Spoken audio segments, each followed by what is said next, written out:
하나님의 말씀은 로마서입니다. 로마서 16장 25절에서 27절까지의 말씀입니다.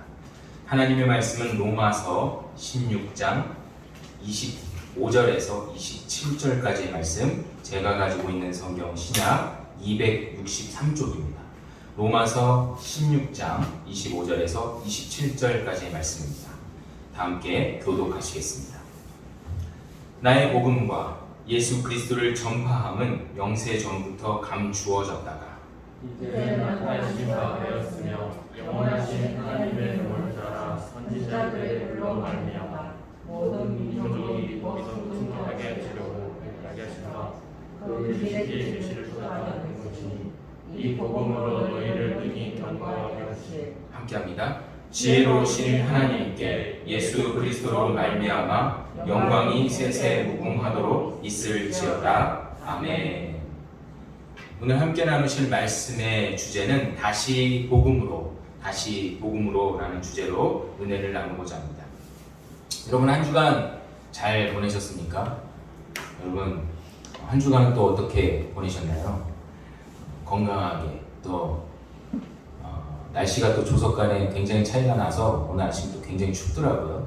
덕분에 감기 걸리시거나 또 비염이 재발하시는 분들도 계실 것 같은데, 이렇게 날씨의 변화, 무쌍함을 보면 또 그제는 또 굉장히 천둥도 치고 또 바람도 많이 불었고, 그런 것들을 보면 저는 이런 날씨 변화 속에서도 하나님을 찾지 않을 수밖에 없는 이유가 되지 않을까. 그러니까 하나님이 발견되어지고 또 하나님이 보이지 않는다라는 생각이 듭니다. 사람이 도저히 할 수 없고 또 어떻게 그것을 예방하거나 또 예측할 수 없는 모든 것들이 다 하나님의 그 역사심 가운데 있지 않나라는 생각이 들어요. 여러분들은 어떠십니까? 그리고 또 뭐 각자 개인의 아마 삶이 여러 단계가 있으실 거고 또 여러 가지 사정들 또 기도 제목들 있으시겠지만, 저 역시도 먼저 좀 기도 제목을 나누면 저희 집이 이제 이사를 가야 되는 상황입니다. 전세를 살고 있으니까 집주인이 나가라고 하면 나가야 되잖아요. 저희도 이제 벌써 4년째 살고 있어서 이제 나가야 되는 상황인데, 이사 계획을 이렇게 준비하다 보니까 정말 집값이 많이 올랐더라고요.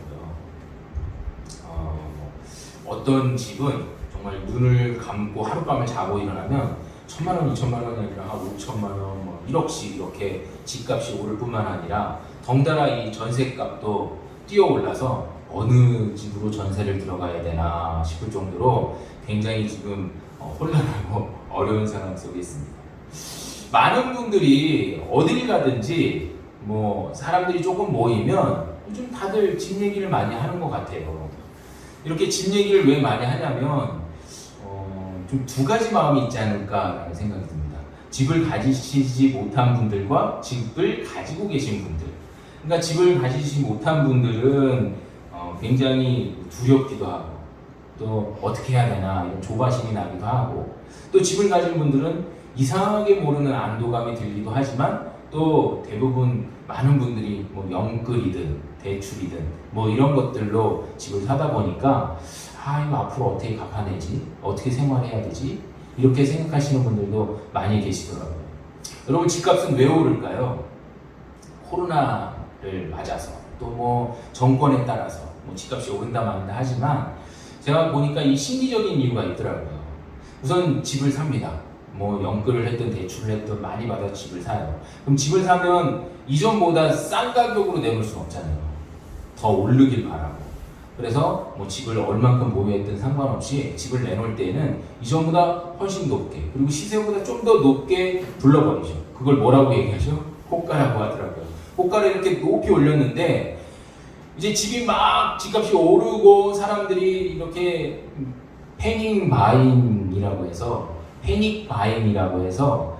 바잉 패닉 똑같은 얘기인데, 이 혼란 속에 이 막 그 어떻게 사야 되나 막 이런 혼란 속에 있다 보면 어느 순간 어떤 사람은 실수를 하게 돼요. 실수 아니라고 생각해서 하겠지만 그 호가가 굉장히 높은 집을 사버리는 겁니다. 그럼 이제 그게 뭐라고 얘기하냐면 부동산에서 신고가라고 하는 거죠. 제일 높은 가격이라고 하는 거예요. 그럼 이제 그거를 중심으로 해서 또 호가가 올라가는 거예요. 이렇게 하다 보니까 계속 올라가고, 우리나라는 세계에 거의 유례 없는 전세라는 제도가 있습니다. 저희도 고맙지만 월세는 못 살겠거든요. 전세라는 제도가 있어서 그게 또 집값을 이렇게 떠받쳐 준다고 하더라고요.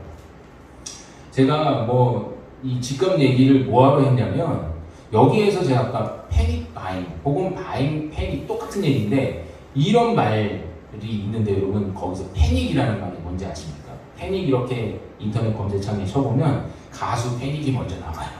그런데 그거 말고 이 패닉은 직접 접촉하는 여러 개인이 특정 대상이나 현상에 대해 일시적이고 또 우발적으로 보이는 집합적 대응 상태인데 생명이나 생활에 중대한 위해를 가져올 것으로 상정되는 위협을 회피하기 위해 일어나는 집합적 도주 현상이라고 합니다.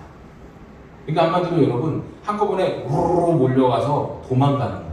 우르르 가서 우리 OX 게임 옛날에 운동회 때 해보셨죠? OX 게임 뭐 어떤 질문을 하면 O냐 X냐 하는데 여러분 눈치 게임이잖아요 사실. 많은 사람이 있는 쪽으로 대부분 흘러가게 되죠. O에 사람들이 많이 가면 O 쪽으로 가지 X에 혼자 있는데 거기 쫓아가서 같이 죽으면 안 되지 해갖고 맨 마지막 끝판왕을 보면 항상 혼자 남은 사람만 1등하고 근데 결국에 이 눈치 게임 속에 대부분은 다수는 많은 쪽으로 흘러가는 거예요. 마찬가지로 이 패닉이라는 말이 다수로 흘러가는 도주 현상이라고 보시면 됩니다. 이런 패닉이 왜 왔을까요, 여러분? 집이 없으면 안 되는데 의식주라고 하지만 우리나라는 의식주지만 그 중에 기본이 이제 주잖아요. 집이 없으면 어디서 거주할 데가 없으면 우린 노숙자라고도 이야기를 하고 또 집이 없으면 제일 불쌍한 사람으로 취급을 하고 그런 것처럼 이 패닉, 이 집 이야기 어디 가나 이 집 때문에 집에 대한 이야기 또 그것에 따른 어떤 패닉 현상 이런 것들을 보면서 우리는 어떤 생각을 품고 이 시대를 살아가야 될까요? 가뜩이나 이 팬데믹, 이 코로나 때문에 굉장히 다들 어려운데 거기다가 이 집 때문에 더 어려워졌잖아요. 이 동시대를 살고 있는 우리 크리스찬들은 어떤 마인드를 가져야 될까? 예레미야서에서는 이렇게 이야기합니다. 예레미야 2장 4절에서 13절 말씀을 살펴보면 무익한 것에 눈을 돌리지 마라. 무익한 것을 쫓지 마라 라고 이야기를 하고 계세요. 여기서 무익한 것은 여러분 우상을 이야기해요. 세상의 우상들, 잘못된 신들, 그리고 가짜 신들을 의미해요. 그런 것들을 쫓지 마라 라고 이야기하는 거예요. 여러분 그런 것들을 쫓지 말라 라고 했을 때 우리는 그럼 뭘 쫓아야 되느냐? 여러분 오늘 이제 날씨가 이렇게 갑자기 온도가 아침 온도가 뚝 떨어졌잖아요. 근데 그 전까지는 여러분 밤에 저희는 거의 잠을 못 잤어요. 왜냐면 저희 집 앞에 이런 조그만 동산이 하나 있는데 굉장히 산모기가 많습니다. 근데 그 모기가 방충망을 뚫고 들어오는 게 아니라 이 방충망 밑에 물두멍이라고 있잖아요. 구멍. 거기를 이렇게 지나가고 이렇게 지혜롭게 들어오더라고요. 불을 켜면 한 마리도 안 보이고 불을 끄면 다 어디에 숨어버리고. 그래서 밤에 2시도 좋고 4시도 좋고 계속 물리니까 일어나요. 근데 이렇게 온도가 뚝 떨어져 버리니까 정말 놀랍게 모기 한 마리가 없더라고요. 다 죽었더라고요. 다 없어졌어요, 여러분. 근데 이 한여름에 이 모기 소리가 얼마나 큰지 선풍기를 막 세게 틀어놓고 에어컨을 막 세게 틀어놓으면 소리가 굉장히 크잖아요. 소리가 그렇게 큰데도 여러분 모기 소리는 잘 들리는가요? 안 들리는가요? 굉장히 잘 들려요. 굉장히 민감하게. 밤에 막 깊은 잠을 자고 있는데도 이 모기 소리 때문에 깨게 되잖아요. 웽 거리는 그 소리 때문에. 여러분 이게 사람의 이 귀의 어떤 놀라운 능력이라고 합니다. 이게 뭐냐면 굉장히 조용한 방음실에서는요. 방음실에서는 야! 하고 소리를 크게 질러도 그 소리가 큰지 작은지 잘 모른대요. 그런데 이렇게 잡음이 많은 데에서 어떤 한 소리가 굉장히 집중하게 되고 또 그 소리를 듣게 되면 거기에 계속 몰두하게 돼서 그 소리가 굉장히 크게 들린다고 합니다. 모기 소리 원래 굉장히 작아요, 여러분. 근데 그 소리가 왜 이렇게 크게 들리냐면 내가 그 모기에 물리지 않고 싶죠. 물리면 아프고 따갑고 잠 못 자니까. 거기에 집중하다 보니까 그 모기 소리가 크게 들리는 거예요. 여러분 이거의 의미를 아십니까? 지금 다들 패닉 상태예요. 팬데믹 혹은 이 여러 가지 경제적 사정 때문에 다들 패닉 상태인데 왜 우리가 그 패닉 상태에서 벗어나지 못하고 거기 한 번 쫙 달려가고 있냐면 그거에 몰두하고 집중하고 있기 때문이에요. 당연하죠. 다들 그쪽에 흘러가고 있고 다들 그것을 향해 달려가고 있으니까 우리도 똑같이 거기를 쫓아가야 되는 줄 알고 그것을 향해 열심히 같이 뛰어가는 거예요. 이게 무슨 길인지도 모르고 이게 뭔지도 모르고. 지하철 타보셨죠? 지하철. 여러분 지하철 아침 지하철 타보셨죠? 뭐 한 7, 8시 타보시면요. 저도 가산 갈 때 7, 8시 타면요. 내가 어디로 흘러가는지 모르고 막 가요. 그거 가끔은 거꾸로 내릴 때도 있어요. 막 같이 다 뛰었는데 이거 내려보니까 반대쪽 가는 길 갈아타는 곳에서. 그런 것처럼 여러분 우리가 이 패닉 현상이 그런 누군가도 알지도 못하는 곳을 향해서 막 뛰어가는 그런 것들을 패닉이라고 하는 거예요. 우리가 지금 그렇게 살아요. 그럼 우리는 이럴 때 어떻게 해야 됩니까? 우리도 한 가지를 보면서 뛰어가야죠. 무엇을요? 복음을 보면서 뛰어가야죠. 여러분 복음이라고 이야기를 합니다. 특별히 오늘 본문 말씀 25절에 보면 나의 복음이라고 이야기를 해요. 여러분 나의 복음이라고 하는 거는 좀 다른 복음이라고 느껴지겠죠? 뭐 나의 복음 있으면 너의 복음도 있는 거고 우리 복음도 있는 거고 그런 거니까요. 여기서 말하는 나의 복음은 사도 바울의 복음이에요. 사도 바울은 로마서 2장 16절에 바울의 설교, 그리고 디모데후서 2장 8절에 본인이 이 디모데에게 남기는 이 마지막 설교를 보면서 거기에 본인의 이 예수 그리스도를 만난 이야기들, 그리고 자기가 생각하는 복음에 대해서 기록을 하고 있어요. 그 나의 복음을 뭐라고요? 예수 그리스도를 전파함을 통해서 감추어진 것이 이제 드러나게 되었다라고 이야기합니다. 여러분 그 복음을 우리도 알고 있나요?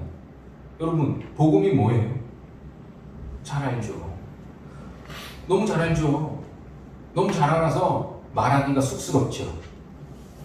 여러분 복음이라고 말씀드리면 이 복음이 뭐예요? 라고 하면 우리 옛날에 막 그 관등성명대라고 이렇게 군대에서 이렇게 하면 투권 들면 툭 나오는 것처럼 복음이 뭐예요? 라고 하면 싹 나와야 되는데 이게 막상 복음이 뭐예요? 그러면 막 헷갈릴 때가 있어요. 그리고 괜히 막 그 사형리를 중심으로 해서 이야기를 해야 되나? 막 이런 착각을 할 때가 있어요. 그렇지 않아요. 복음이 뭐예요? 그러면 내가 만난 예수 그리스도를 이야기하면 돼요.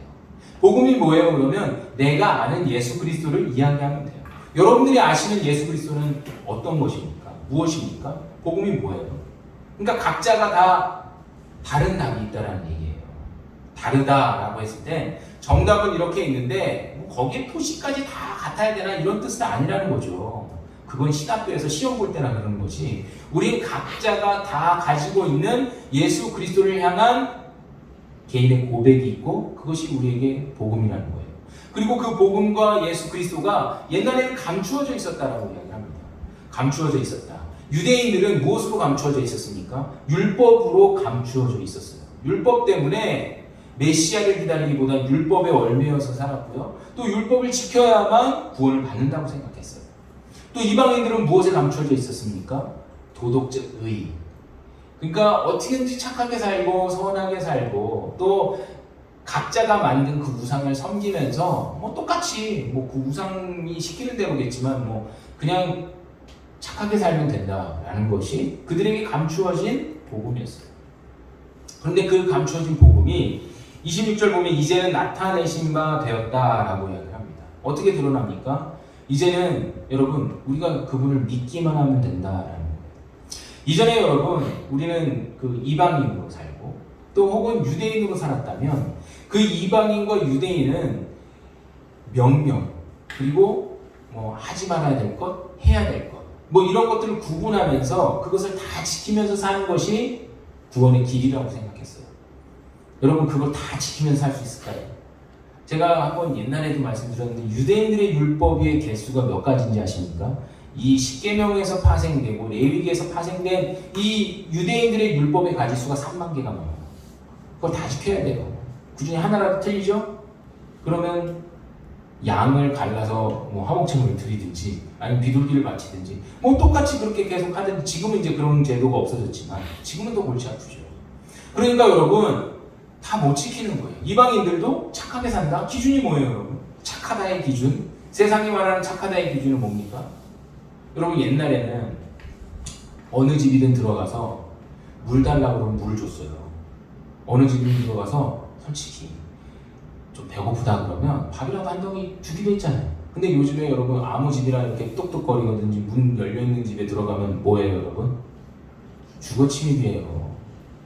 여러분 착하다의 개념이 선하다의 개념이 이 선의 개념이 많이 달라진 거예요.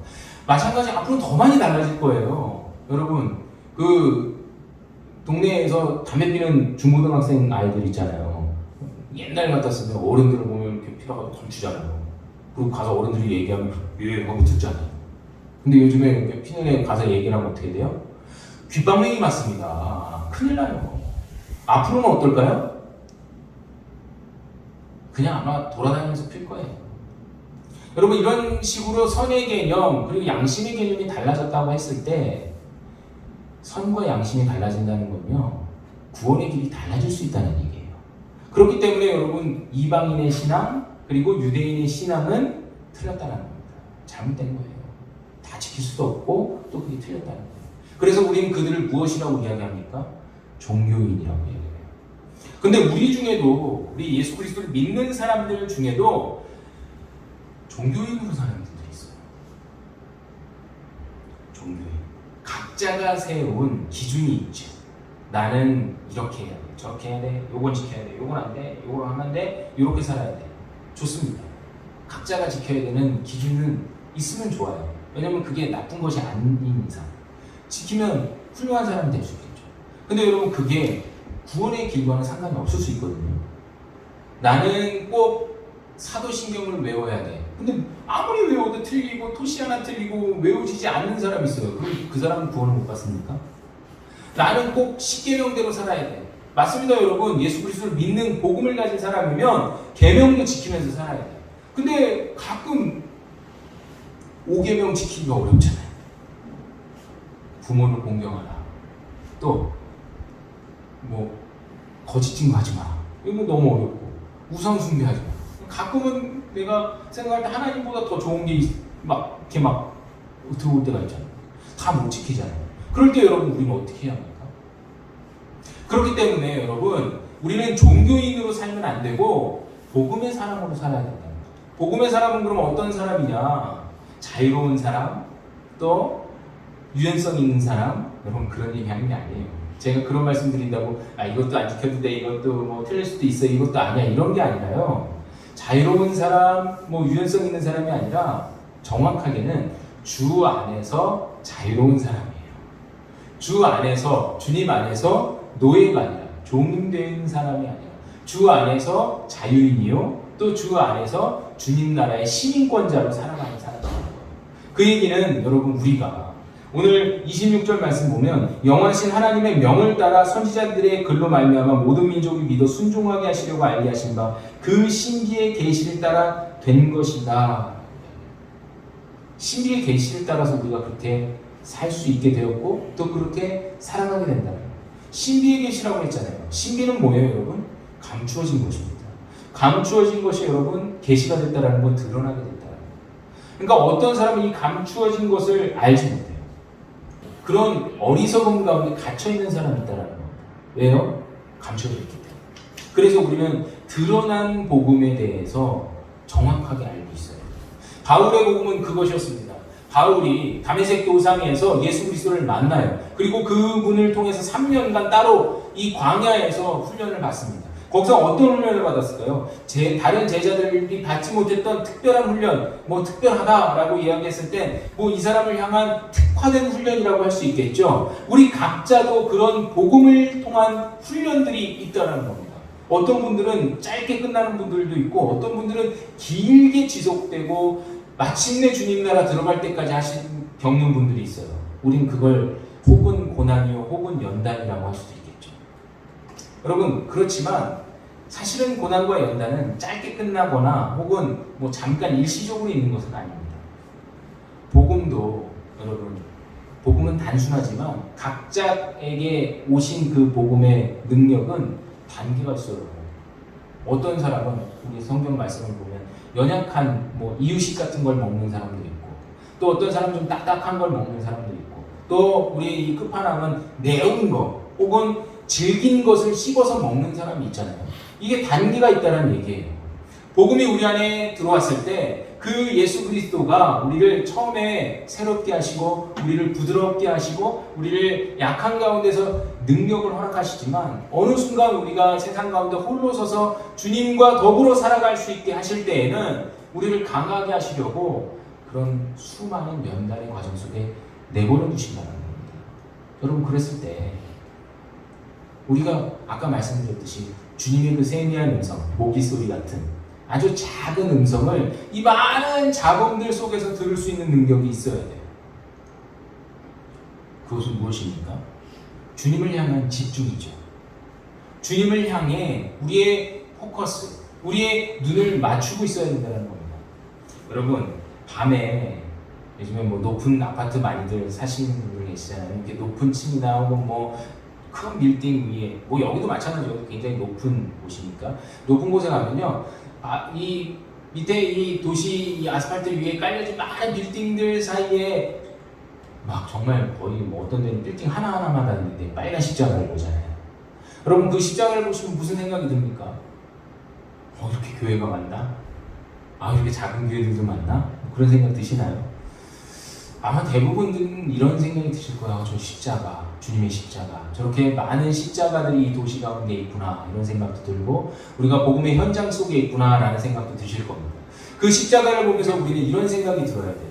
여러분, 그것이 복음이라면, 그 복음은 적재적소에 어디든 있는 것이고 그 복음의 발자취를 따라 흘러다가 보면 우리가 언젠가 주님을 만날 수 있을 거야 라는 생각도 드실 수 있었으면 좋겠습니다. 여러분, 그 복음이 우리 가운데 있습니다. 할렐루야. 그 복음이 오늘 27절 지혜로우신 하나님께 예수 그리스도로 말미암아 영광이 세세에 무궁하도록 있을지어다 아멘 이라고 하신 이 사도 바울의 마지막 이 로마서를 기록한 이 마지막의 이 축복의 말씀과 같이 우리의 마음속에 세세에 무궁하도록 복음이 있어야 될 줄 믿습니다. 그럼 그 복음을 여러분들이 놓치면 안 된다는 거예요. 주님의 그 세미한 음성을 쫓아서 따라서 살아가야 된다는 거예요. 우리는 이 마침내 나타내신 주님의 복음을 받은 사람들입니다. 할렐루야. 이제 더 이상 무신론자가 아니에요. 무신론자는 뭐죠? 신이 없다라고 하는 거예요. 근데 여러분, 세상에 신이 없다라고 말은 해도 각자가 믿는 건 다 있어요. 어떤 사람은 내가 가지고 있는 비트코인을 믿는 애들도 있고요. 애들이라고 했을 때 어른들 별로 못하니까요. 애들도 있고요. 또 어떤 사람은 내가 가지고 있는 주식, 어떤 사람은 내가 가지고 있는 집, 어떤 사람은 내가 가지고 있는 재산, 대부분 돈이죠. 어떤 사람은 내가 가지고 있는 권력 무쌍하죠. 아들이 50억 뭐 그런 것 때문에 막 그만두기도 하고 막 그러잖아요. 권력은 그렇게 다 무상한데 우리는 그럼 무엇을 가지고 살아야 될까요? 복음을 가지고 살아야 되는데 여기 또 하나의 문제가 있어요. 교회 안에 복음만 있는 게 아니에요. 여러분, 복음은 뭐예요? 아까 말씀드렸듯이 각자가 예수 그리스도를 만나고 그 예수 그리스도를 향한 고백, 믿음, 그냥 여러분 믿음이에요. 그런데 여기에 여러 가지를 섞습니다. 추석이 많이 지났잖아요, 이제. 근데 추석 때 전 부치셨어요? 음식 남기셨어요? 나물 같은 거 하셨어요? 그럼 뭘 하죠? 그런 걸 막 함께 모아가지고 여러분 비벼 먹죠. 그런 걸 우리는 교회 안에서 혼합주의라고 이야기해요. 여러분, 복음 외에 교회는 아무것도 아닙니다. 그거 외에 다른 것이 있으면 안 돼요. 근데 문제는 그 안에 뭐가 들어있죠? 기복신앙이 들어있어요. 교회 오면 복 받는다. 또 뭐가 들어있죠? 성령 은사주의가 들어있어요. 그러니까 뭐냐면 모든 사람들은 다 성령 충만해서 은사를 받아야 된다. 그 안에 또 뭐가 들어있습니까? 막 강력한 어떤 한 사람의 카리스마로 인해서 그 카리스마로 목회를 하고 그 사람을 졸졸졸 쫓아가면 된다는 어떤 그런 신앙들, 잘못된 것들, 자유롭지 못한 것들. 여러분, 그런 것들이 교회 안에 많이 있어요. 교회도 세속화되어 있어서 어떤 교회는 이렇게 작아요. 한 300명밖에 안 모이는데 이 교회는 돈만 있으면 부동산을 사요. 그래서 교회는 요만한데 주변에 저 빌라 다 교회 거더라고요. 여러분, 교회예요. 교회가 여러분 이런 것들로 다 섞여 있다면 우리는 그런 것들을 버려야 됩니다. 교회는 뭐라고요? 오직 복음이에요. 복음만 가지고 있어요. 우리의 신앙도 점검해 보셔야 되는 이유가 여기에 있습니다. 우리의 신앙에 복음 외에 다른 것이 들어있나? 복음 외에 다른 것이 섞여 있진 않나? 그리고 그 찌꺼기, 슬러지, 혹은 이 사도 바울은 그것을 배설물이라고 이야기를 했는데 그런 것들이 섞여 있어서 우리가 주님을 만나는데 그런 것들이 방해하지 않나? 라는 고민을 해봐야 합니다. 그런 고민 없이는 우리가 온전히 주님을 만날 수가 없어요. 그리고 우리의 지금 이 연단과 고난을 이겨나갈 수 없다는 겁니다. 다시 처음으로 말씀드리면 여러분, 우리가 집값 때문에 고민을 하고 무슨 뭐 팬데믹 뭐 한 11월이면 전부 다 풀어진다고 이야기하는데 위드 코로나인가요? 뭐 이런 것들 때문에 우리가 다 고민을 하지만 사실 그런 것들은 영원한 고민은 아니에요. 영원하지 않아요. 우리가 죽는다 해서 집을 들고 갈 수 있는 것도 아니고 집에서 살긴 하더라고요. 죽어서 보니까 요만한 가로 25, 세로 25짜리 집에서 살더라고요. 그 정도면 되는 거예요. 우리 다. 근데 여러분, 그런 것들로 다 고민하면서 또 거기다가 불순물처럼 섞어서 산다면 오늘 우리에게 복음은 능력 있는 복음이 아닙니다. 우리에게 능력 있는 복음을 서기 위해서 다시 복음으로 돌아가기 위해서 오늘 이 사도 바울의 말씀을 명심하십시오. 각자가 만난 복음, 예수 그리스도가 있습니다. 그 예수 그리스도를 고백하고 또 그 능력으로 예수님을 향해 사랑합니다 고백하며 살아가시는 저와 여러분들이 되시기를 주님의 이름으로 축원합니다. 아멘. 우리 함께 찬양할 때 예수 사랑합니다 온 마음 다해서 간절히 더 원합니다 고백하겠습니다.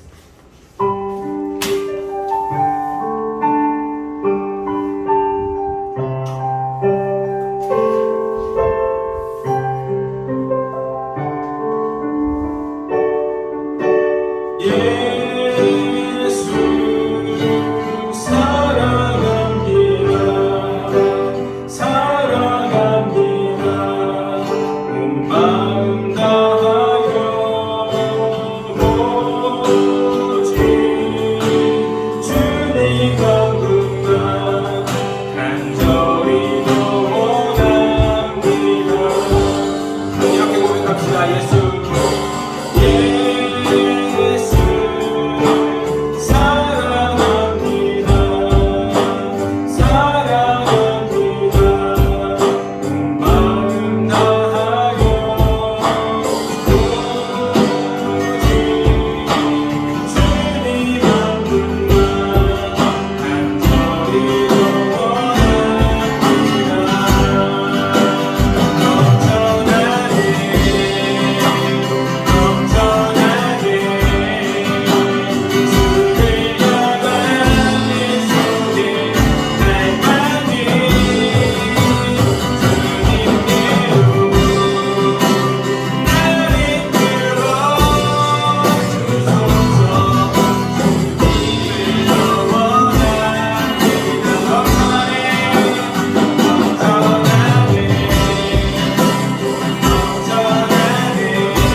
원합니다. 하나님, 이 복음이 알게 된 시점은 각자가 다 다르지만 하나님, 이 시간 다시 한번 갱신하게 하여 주옵소서.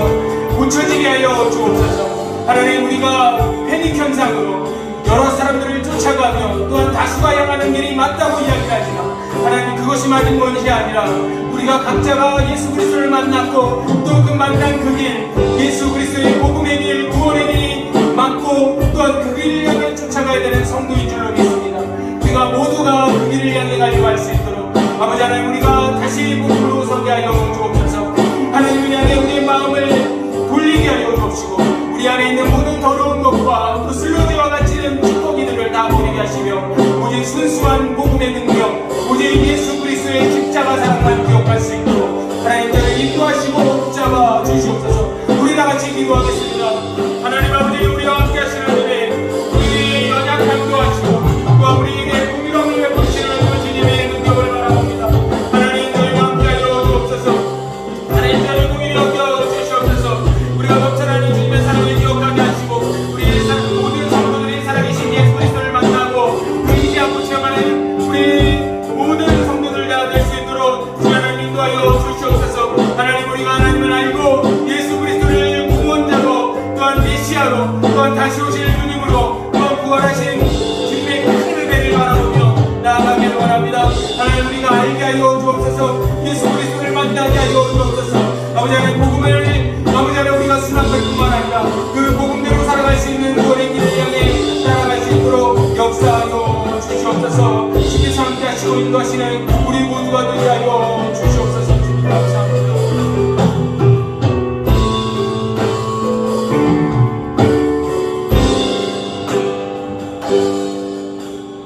사랑 가운데가 풍성하신 아버지 하나님, 우리가 주의 은혜 가운데 있음을 고백합니다. 예수 그리스도의 구원의 십자가, 그 십자가의 큰 사랑을 의지하며 살아가는 성도가 된 줄로 믿습니다. 우리가 이 사실을 기억하게 하시고 또한 놓치지 않게 하여 주옵소서. 그 모든 잡음과 세상의 소음 속에도 또 패닉 현상과 또한 팬데믹 현상 속에서도 하나님, 우리가 이 사실을 놓치지 않고 온전히 주님만을 바라보면서 살아갈 수 있는 우리 모든 성도들이 되게 하여 주시옵소서.